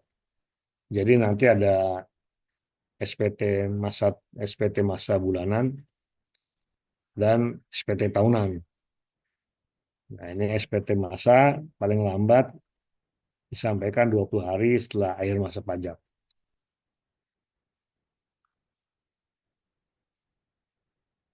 Kemudian wajib pajak yang melakukan aktivitas yang menghasilkan emisi karbon dan wajib pajak pemungut pajak karbon wajib menyelenggarakan pencatatan atas aktivitas yang menghasilkan emisi karbon dan atau penjualan barang yang mengandung karbon yang digunakan sebagai dasar untuk menghitung besarnya pajak karbon yang terutang. Berarti si perusahaan atau WP ini wajib melakukan pencatatan dalam berupa dokumen-dokumen. Nah, ini emang sebagai dasar perhitungan dan juga nantinya jadi dasar buat pemeriksaan pajak. Nah, ini saya ambil salah satu contoh laporan keberlanjutan dari apa nih, PT Unilever. Nah, di sini ya dari sekian lembar laporan keberlanjutan dia, yang saya ambil ini adalah mengenai emisi karbon. Di sini nanti yang kita bahas lagi nanti di pertemuan berikutnya. Jadi ada skop 1, cakupan 2, cakupan 3. Di sini ini salah satu apa ya gunanya laporan keberlanjutan sesuai report disusun. Salah satunya adalah baik di GRI mungkin di apa di IFRS itu mensyaratkan adanya disclosure tentang emisi karbon. Nah, di sini dijelaskan ada berapa sih yang apa sumber-sumber emisi dan berapa realisasinya yang sudah selama ini 3 tahun ke belakang 2023, 2022, 2021.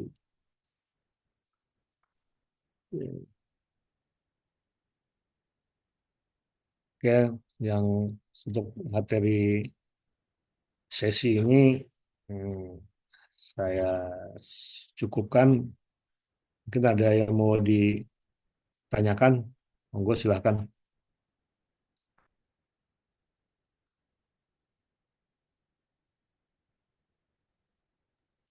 Baik, terima kasih banyak Bapak Dini Sulistyo atas pemaparan materinya dan ilmunya yang bermanfaat. Untuk sobat profesional yang ingin bertanya maupun berdiskusi, dipersilahkan untuk menyalakan mic-nya dan mengajukan pertanyaannya.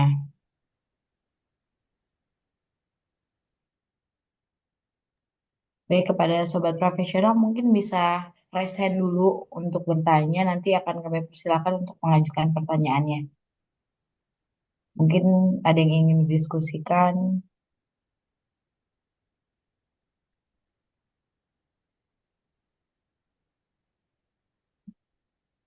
Kami masih memiliki waktu 30 menit untuk berdiskusi. Jika ada yang ingin ditanyakan maupun didiskusikan kepada sobat profesional, kami persilahkan.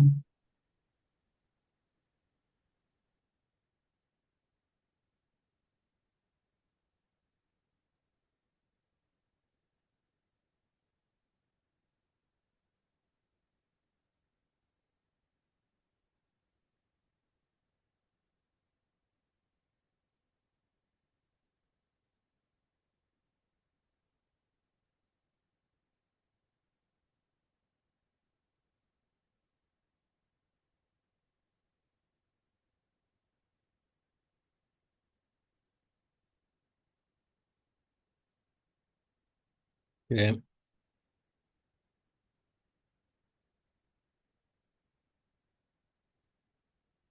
Bu, mungkin saya sekalian, mungkin sambil saya ini ya, saya coba apa menyapa para peserta ini. Mungkin Bu Rica, apakah ada di situ? Malam Bu. Ya, malam Pak. Ya, Bu, sambil ini diskusi aja nih. Tadi kalau Ibu ini di kalau boleh tahu nih di bidang industri apa ya atau usaha apa ya di yang itu yang sekarang ini. eh Konsultan pajak Pak. Oh, usaha pajak. Iya, Udah ini Bu, udah pernah ada ini apa? Klien yang ya, tentang pajak karbon ini Bu. belum pernah Pak. Makanya kemarin karena belum pernah jadi mau ikut Pak. Oke, oke. Iya. Oke. Kalau boleh tahu gimana Bu? Ini dari pemaparan saya dari awal sampai ini yang Ibu apa yang di yang ada di benak Ibu kira-kira seperti apa nih? Setelah dengar ini. Atau mungkin sebelumnya udah pernah baca baca juga kan ya tentang pajak Sebelumnya karbon. sebelumnya belum pernah baca Pak mengenai pajak karbon ya. Hmm. Cuman ada dengar-dengar, dengar-dengar berita gitu sih. Cuman hari ini sih udah lebih paham Pak mengenai pajak karbonnya. Saya sih lebih penasaran bagaimana perhitungannya Pak dan untuk besok. Oke Bu, Iya, alhamdulillah jadi setidaknya ada ini bisa ini iya nambahin bisa gitu di. ya. Iya, terima kasih Pak. Oke, makasih Bu. Ya, terima kasih Pak. Kalau Pak Asep, Asep Ahid, malam Pak.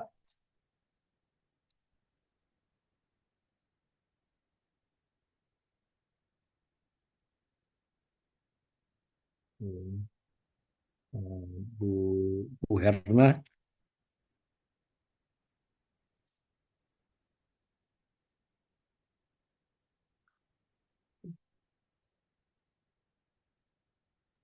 Ya, Pak Denny, ya, malam Bu Erita.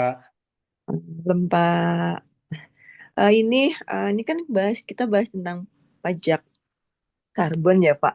Yang kita tahu kan kalau kita bicara sustainable itu report khususnya itu kan perusahaan manufaktur yang emang sekarang udah wajib untuk membuat laporan itu. Nah, kalau pajak sendiri itu udah diwajibkan juga atau masih tergantung perusahaannya, Pak. Khususnya kalau kalau kita ngomongin sustainable report itu kan perusahaan manufaktur tuh wajib ya, udah hukumnya istilahnya udah wajib gitu. Nah, sekarang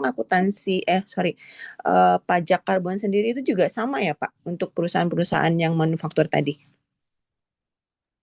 Ya, makasih Bu. Nah, Sama-sama, kalau Pak.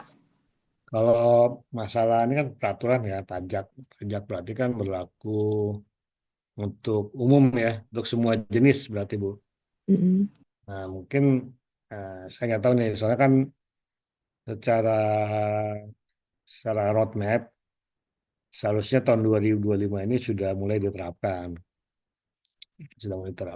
Cuma eh, mungkin karena apa ya, pemerintah melihat kondisi perekonomian kita ya di global maupun di regional kita atau di lokal kita saat ini kurang apa ya, kurang bagus mungkin ya. Jadi agak ditunda dulu nih penerapannya. Kapan ini.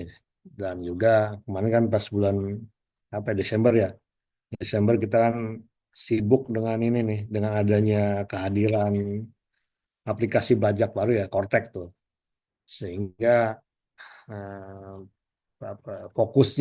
fokus dari perusahaan, dari WP, kemudian dari pemerintah, dari kantor pajak tercurah ke situ gitu.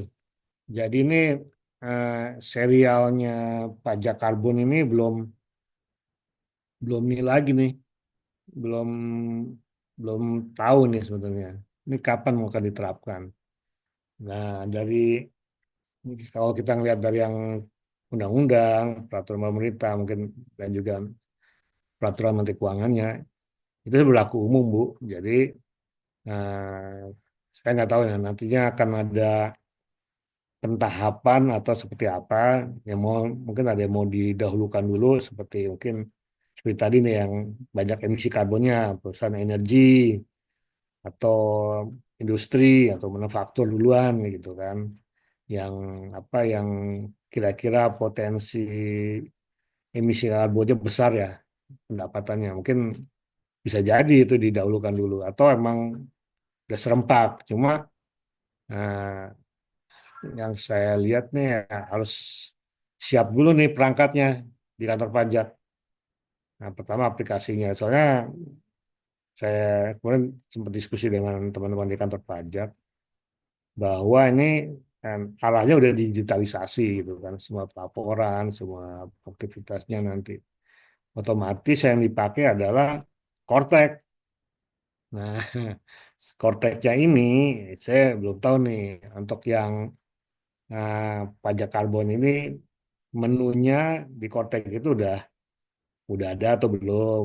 Kalau udah ada apa udah semuanya lengkap, udah bisa running well atau belum? Itu Bu. Jadi pertama kesiapannya dari pihak penyelenggara ya kantor pajak, apakah dia dengan kalau akan kalau dengan diberlakukannya pajak karbon ini perangkatnya dia udah lengkap atau belum, udah siap atau belum seperti itu. Ya, kalau secara prinsip pajak berlaku umum seperti itu. Mungkin itu Bu jawabannya. Oh, baik, Pak. Iya, balik lagi ya, Pak. Kita balikin lagi ke pajaknya sendiri ya. Karena sekarang masih fokusnya di Cortex ini ya. Oh, berarti itu udah catatan wacana untuk semua perusahaan manufaktur berarti ya. Bakal ada kegiatan baru lagi nih yaitu akuntansi karbon ya. Hasil karbon dan tadi sempat saya sampaikan bahwa wajib pajak yang apa yang aktivitasnya menghasilkan emisi karbon, dia wajib menyelenggarakan pencatatan. Berarti kan pembukuan kan. Iya. Jadi dia kan harus memaintain pertama pembukuan akuntansinya dia. Kemudian Mm-mm. juga dia harus menjaga kertas kerjanya dia juga kan, kertas kerja karbon atau perhitungan entah nantinya apa penghitungan karbonnya dia dibantu oleh aplikasi atau apa ya. Nah, dia sudah harus prepare gitu. Harus siap. Iya. Makasih Pak Denny. Siap, Bu. Baik, terima kasih Bu Erita. Untuk sobat profesional lainnya, mungkin ada yang ingin berdiskusi maupun mengajukan pertanyaan. Izin Bapak sebelumnya dari Kak Rice ini sempat menanyakan bagaimana cara menghitungnya terkait carbon tax-nya, Pak. Nah, sebenarnya buat pembahasan besok nih, cuma saya spill tipis-tipis. Jadi kalau pajak sebenarnya simpel kalau pajak itu. Tinggal dasar pengenaan pajak kali tarif, udah jadi pajak karbon. Nah, pajak karbonnya tadi udah saya sampaikan tarifnya. Tarifnya adalah mengikuti apa pasar karbon ya. Namun dibatasin, ada batas bawahnya sebesar 30.000 per ton CO2 ekuivalen. Jadi apabila ternyata dalam perdagangan bursa bursa karbon itu ternyata nih harganya di bawah 30.000, sebagai dasar tarifnya yang dipakai 30.000, dia batas tarif bawah. Yang jadi pertanyaan adalah DPP-nya nih, dasar pengenaan pajak. Nah, salah satu apa ya caranya itu yang tadi, maka saya contohkan tadi disclose tadi salah satu laporannya sustainability reportnya Unilever. Di situ ada eh, tabel ya, tabel emisi karbonnya dia. Nah, bisa jadi itu jadi salah satu dasar perhitungan DPP-nya. Dari yang di situ. Jadi kan si kantor pajak sebagai sebelum dia melakukan verifikasi atau pemeriksaan, dia udah punya data awal nih, data awalnya dari laporan yang publish itu ya, yang sudah terbit. Nah, tinggal dia melakukan pendalaman nanti apakah benar angka sebesar itu. Tuh. Nah, ini yang harus akan diuji lah sama kantor pajak. Jadi eh, mekanismenya seperti itu. Makanya eh, pentingnya nanti penyusunan laporan keberlanjutan atau statutory report adalah untuk menyajikan data mengenai emisi karbon yang sudah dikeluarkan oleh perusahaan itu selama setahun, setahun atau berapa tahun. Itu mungkin di situ. Emang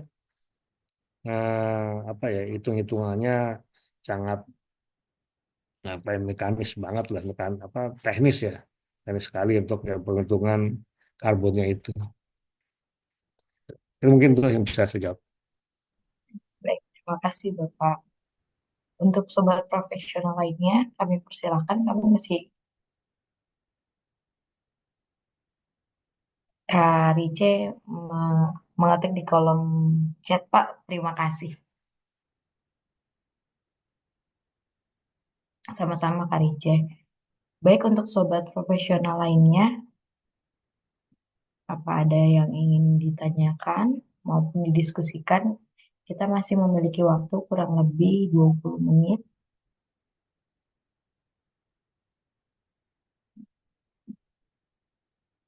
Di sini ada Kak Irfan. Halo Kak Irfan, selamat malam.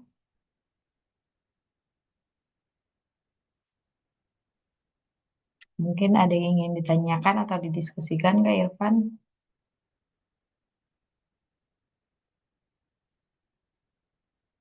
Ada Kak Hikmah, Kak Alex. Oh, ada Bapak dari kolom chat. Saya izin baca ini apa ya? Apakah untuk organisasi yang bergerak di bidang lingkungan karena kontribusi, saya ulangi, apakah untuk organisasi yang bergerak di bidang lingkungan karena kontribusinya menurunkan karbon bisa melakukan perdagangan karbon, Pak?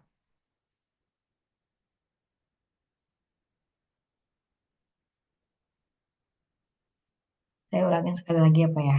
Apakah untuk organisasi yang bergerak di bidang lingkungan, karena kontribusinya menurunkan karbon, bisa melakukan perdagangan karbon? Itu pertanyaan dari Kak Hikmah, Bapak. Oke, makasih Pak. Pak untuk Pak Hikmah atau Bu Hikman? Ibu, ibu Ibu-ibu Bapak. yang maaf, makasih Bu Hikman. Ya, ini apakah untuk organisasi yang bergerak di bidang lingkungan karena kontribusinya menurunkan karbon bisa melakukan perdagangan karbon. Nah, perdagangan karbon ini kan sekarang masih di apa ya? Di leadingnya OJK ya, OJK untuk Otoritas Jasa Keuangan. Ya, eh, tentunya dia mempunyai kriteria nih syarat-syarat ukuran siapa saja perusahaan yang bisa apa, melakukan perdagangan di bursa karbon. Nah, ini kita harus lihat dulu nih. Saya saya belum bisa jawab ya. Apa organisasi ini bisa ini pertama requirement-nya yang bisa melakukan perdagangan karbon itu apa aja. Kemudian si organisasi ini dia bisa self assessment dulu loh. Dia memenuhi kriteria itu enggak, gitu kan. Setelah kalau dia bisa memenuhi semuanya, dia ya sudah punya kewenangan ya, sudah punya hak untuk melakukan perdagangan gitu. Itu dulu. Jadi based on kalau saya sih based on itu dulu syaratnya ya apakah sudah terpenuhi atau belum. Nah, kalau sudah terpenuhi organisasi apapun, usaha apapun, dia bisa dia. Apalagi ini organisasi yang bergerak di bidang lingkungan ya ini tentunya kalau memenuhi syarat sangat sangat bagus sekali gitu sudah. Itu Baik, Kak Hikmah, apa sudah cukup terjawab atau ada yang ingin didiskusikan lagi, Kak?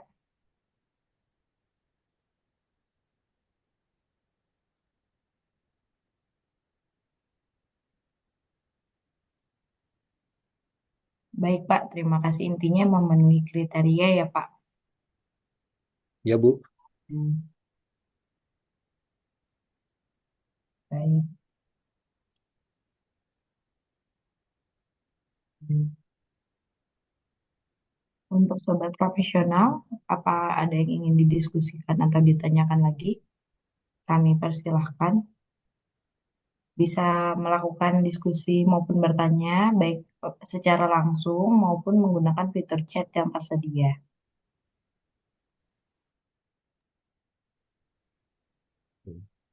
Ada Pak Irfan ya. Malam Pak Irfan.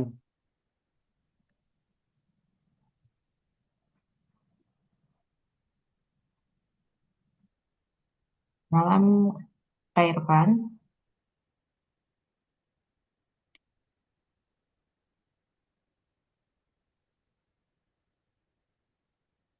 Ada Pak Alexander Sinaga juga. Selamat malam, Kak. Apa ada yang ingin didiskusikan?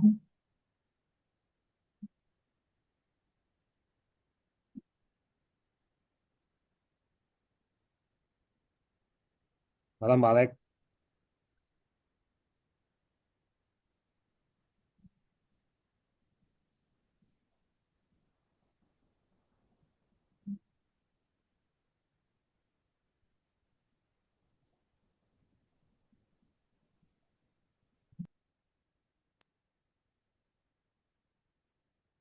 Ada Kak Herna juga, Kak Herna Mulyani. Selamat malam.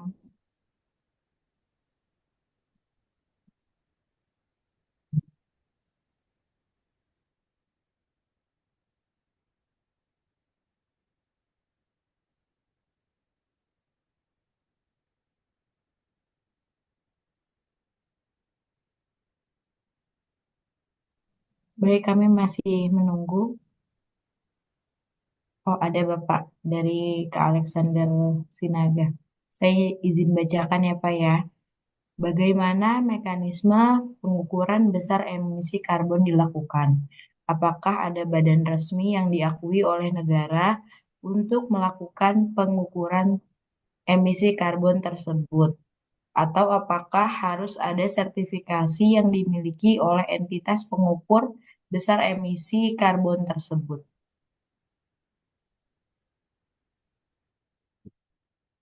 Terima kasih, Pak Alek. Wah, pertanyaan bagus, Pak. Bagaimana mekanisme pengukuran besar emisi di karbon dilakukan? Mekanismenya yaitu ada apa ya namanya, kalau pengukuran emisi itu ada skop satu, skop 2, skop 3. Skop 2 itu mengukur emisi di internal perusahaan itu. Jadi yang apa direct ya, yang kelihatan seperti contohnya ya, yang besar-besar seperti penggunaan listrik. Nah, itu emisi satu. Kemudian ada emisi tiga. Emisi tiga itu terkait dengan rantai pasok, apa supply chain-nya dia gitu kan. Kayak katakanlah contoh lembaga perbankan nih, lembaga perbankan dia eh, apa saat ruang lingkup satu duanya, skop satu dan duanya itu internalnya dia, kantor, apa emisi kantornya dia, apa di apa katakanlah pemakaian listrik, pemakaian transportasi apa operasional dinasnya dia, terus juga operasional karyawannya dia gitu kan, itu dan lain-lain ya, itu skop satu dan skop 2. Skop tiganya adalah kaitannya karena rantai pasoknya dia adalah customer utamanya dia itu utamanya adalah kreditur ya, debitur. Jadi dia harus ngitung juga nih debiturnya apa namanya emisinya dia, emisi debiturnya dia. Nah sebenarnya di PUJK tuh udah disyaratkan gitu untuk ini. Tinggal tinggal dan perusahaan misalkan perbankan dia sudah meminta kepada nasabahnya dia untuk buat laporan sebetulnya. Cuma ya kadang karena awareness atau literasi atau ininya sosialisasi tentang emisi karbon ini mungkin masih belum banyak ya. Jadi eh, agak kesulitan bikinnya gitu kan. Seperti itu. Jadi ya kendalanya eh, mekanismenya seperti itu. Jadi di, di, diukur. Kadang ada ada aplikasinya, ada aplikasinya juga Pak. Yang kayak si Bank Indonesia dia punya aplikasi juga di untuk yang hitung emisi karbon. Ada juga pengembang atau developer yang buat aplikasi untuk emisi karbon itu ada.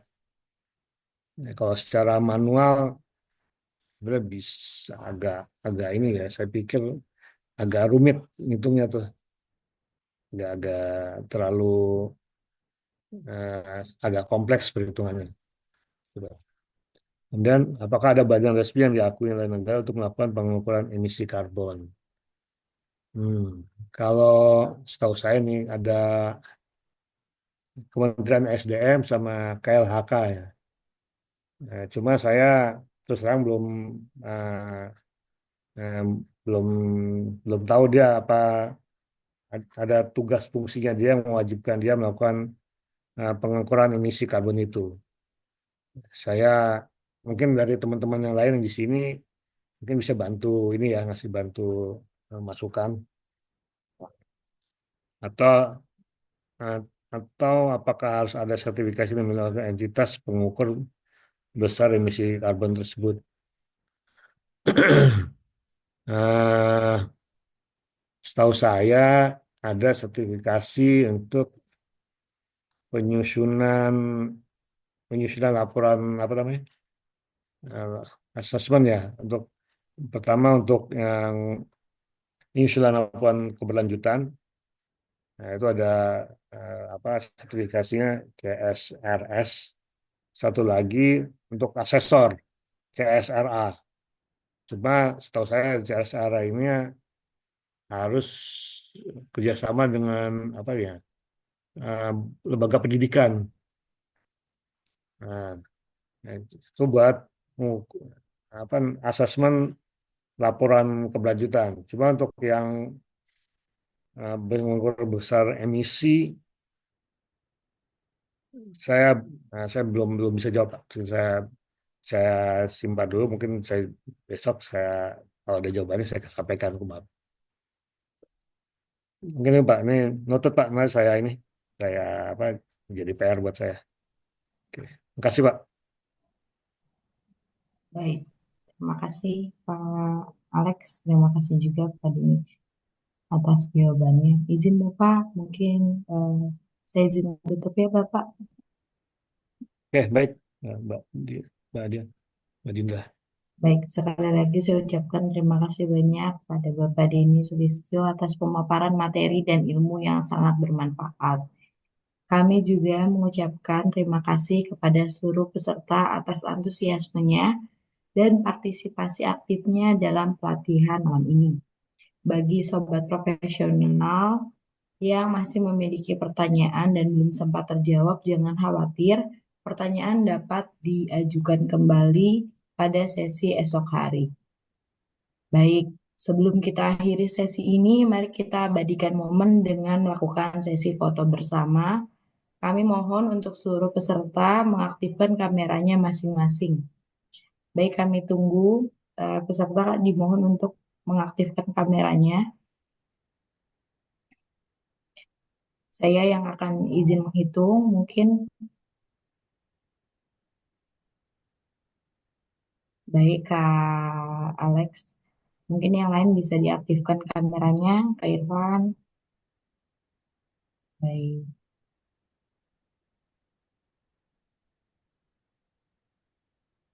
Kak Hikmah mungkin, Bu Herna, Pak Asep, Bu Ayin mungkin bisa mengaktifkan kameranya.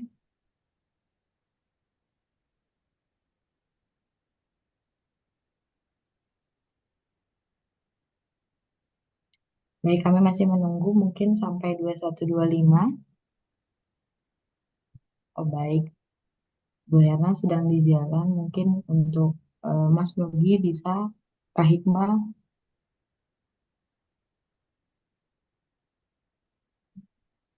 Kami masih menunggu sampai 21.25 ya Sobat Profesional.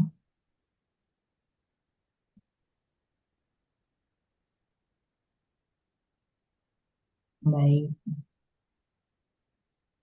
Baik, karena beberapa sedang di jalan, saya izin foto ya. 3, 2, 1, senyum. Ya, tahan.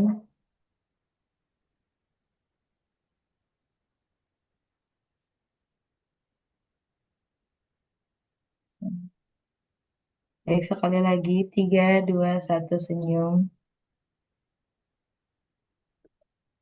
Ya, tahan. Terima kasih.